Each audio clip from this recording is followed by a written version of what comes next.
தேங்காய் சேர்த்தாமல் நல்லா வச்சு வச்சு சாப்பிட்ற மாதிரி அட்டகாசமான ஒரு மீன் குழம்பு இன்றைக்கி எப்படி செய்கிறதுன்னு பார்க்கலாம். இன்றைக்கி நான் எடுத்துருக்கிற மீன் பிளாக் பாம்ஃப்ரெட், கருப்பு வாவல்னு சொல்லுவாங்க. இது எப்படி செய்கிறதுன்னு பார்க்கலாம். ஃபஸ்ட்டு புளி ஊற வச்சுக்கலாம். சின்ன எலுமிச்சை சைஸில் 1 கப் தண்ணி ஊற்றி ஊற வச்சுக்கோங்க. சின்ன வெங்காயம் ஒரு 20 போல். நீங்கள் கையில் நல்லா க்ரஷ் பண்ணிக்கிட்டாலும் சரி, இல்லை மிக்ஸி ஜாரில் நீங்கள் கிரைண்ட் பண்ணிக்கிட்டாலும் சரி, இந்த மாதிரி ஒன்று பாதியாக மசிச்சு சின்ன வெங்காயம் எடுத்துக்கோங்க. நல்லா பேஸ்ட்டாக அரைச்சிடாதீங்க. இந்த மாதிரி அரைச்சாதான் அது டேஸ்ட்டு.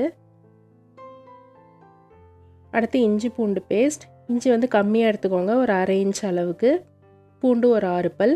அதையும் இந்த மாதிரி ஒன்று பாதியாக நசுக்கி எடுத்துக்கோங்க.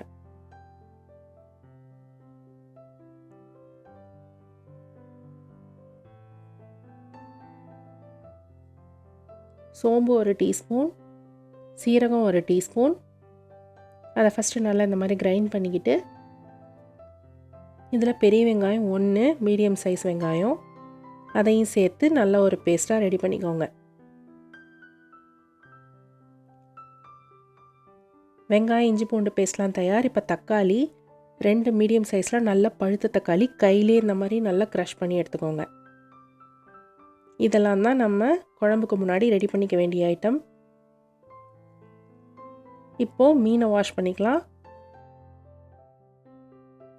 1லேருந்து ஒரு 1.25 கிலோ அளவுக்கு மீன் எடுத்திருக்கேன். நல்லா உப்பு மஞ்சத்தூள்லாம் போட்டு நல்லா க்ளீனாக வாஷ் பண்ணி எடுத்துக்கோங்க.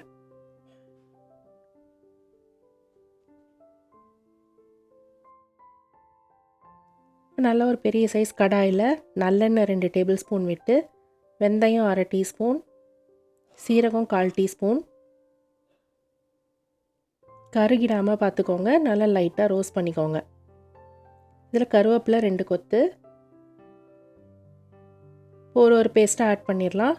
ஃபஸ்ட்டு நம்ம சோம்பும் சீரகம் போட்டு அரைச்ச வெங்காய பேஸ்ட்டு சேர்த்துக்கோங்க. ஒரு 2 நிமிஷம் போல் வதக்கிட்டு சின்ன வெங்காய பேஸ்ட்டு சேர்த்துக்கோங்க. இப்போ இந்த வெங்காயம்லாம் நல்லா வதங்கணும். உப்பு ஒரு பிஞ்ச் சேர்த்து நல்லா வதக்கி விட்டுக்கிட்டே இருங்க. பச்சை வாசனைலாம் போய் நம்மளுக்கு நல்லா இந்த அளவுக்கு வதங்கணும். இப்போ இஞ்சி பூண்டு பேஸ்ட்டை சேர்த்துக்கலாம்.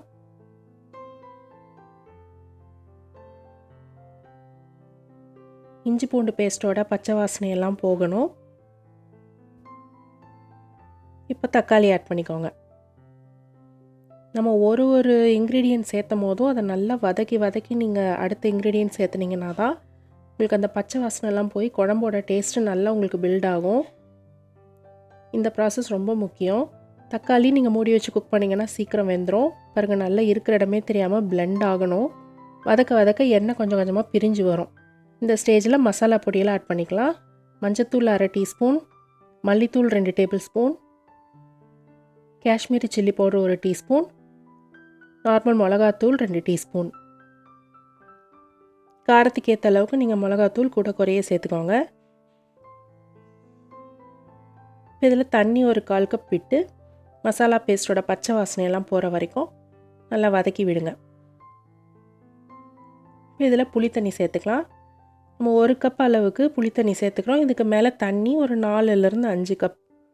அப்புறம் உங்களுக்கு எவ்வளோ தேவையோ அந்த அளவுக்கு ஆட் பண்ணிக்கோங்க.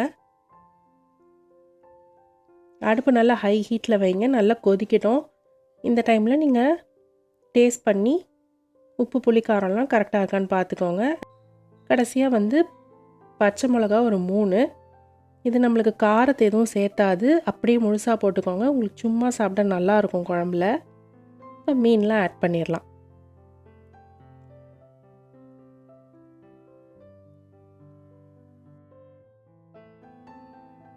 நல்லா முழுகிற அளவுக்கு விட்டுட்டு ஒரு 5 நிமிஷம் போல் மூடி வச்சு குக் பண்ணி எடுத்திங்கன்னா மீன் நல்லா வெந்திருக்கும்.